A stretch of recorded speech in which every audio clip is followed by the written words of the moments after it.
Hi ಎಲ್ಲರಿಗೂ, ಇವತ್ತು soya ಚಂಕ್ಸಿಂದ ಒಂದು ಕ್ವಿಕ್ ಸ್ನ್ಯಾಕ್ ರೆಸಿಪಿನ ಮಾಡೋಣ. ನಾನು 1 ಕಪ್ ಅಷ್ಟು ಮೀಡಿಯಮ್ ಸೈಜ್ ಸೋಯಾ ಚಂಕ್ಸ್ನ ಬಿಸಿನೀರಲ್ಲಿ 10 ನಿಮಿಷ ನೆನೆಸಿಡ್ತಾ ಇದ್ದೀನಿ.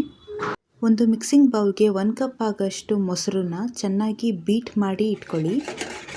ಇದು ಅಟ್ಲೀಸ್ಟ್ 1 ನಿಮಿಷ ಚೆನ್ನಾಗಿ ಬೀಟ್ ಮಾಡಬೇಕು.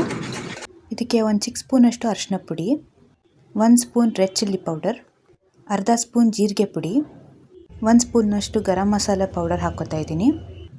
ಸ್ವಲ್ಪ ಉಪ್ಪು, 1 ಸ್ಪೂನಷ್ಟು ಶುಂಠಿ ಬೆಳ್ಳುಳ್ಳಿ ಪೇಸ್ಟ್ ಹಾಕಿ ಚೆನ್ನಾಗಿ ಮಿಕ್ಸ್ ಮಾಡ್ಕೋತಾ ಇದ್ದೀನಿ. ನಾವು ನೆನೆಸಿಟ್ಟಿರೋ ಸೋಯಾ ಚಂಕ್ಸ್ ಅರಳಿದೆ, ಇದನ್ನು ಸ್ಟ್ರೈನ್ ಮಾಡಿ ಒಂದು ಪ್ಲೇಟ್ ಮೇಲೆ ಹಾಕ್ಕೊಂಡು ಎಕ್ಸ್ಟ್ರಾ ನೀರೇನಿದೆ ಅದನ್ನು ಸ್ಕ್ವೀಸ್ ಮಾಡಿ ತೆಗೆದುಬಿಡಿ. ಅದನ್ನು ಮಾಡಿರೋ ಬ್ಯಾಟರ್ಗೆ ಹಾಕ್ಕೊಂಡು ನೀಟಾಗಿ ಮಿಕ್ಸ್ ಮಾಡ್ಕೊಳ್ಳೋಣ. ನೀರಂಶ ಪೂರ್ತಿ ತೆಗೆದಿದ್ರೆ ನೀಟಾಗಿ ಬೈಂಡ್ ಆಗುತ್ತೆ. ಈಗ ಇದನ್ನು 10 ನಿಮಿಷ ಮ್ಯಾರಿನೇಟ್ ಮಾಡ್ಕೋತಾ ಇದ್ದೀನಿ. 10 ನಿಮಿಷ ಆದಮೇಲೆ 2 ಸ್ಪೂನಷ್ಟು ಕಾರ್ನ್ಫ್ಲೋರ್ ಹಾಕ್ಕೊಳ್ತಾ ಇದ್ದೀನಿ.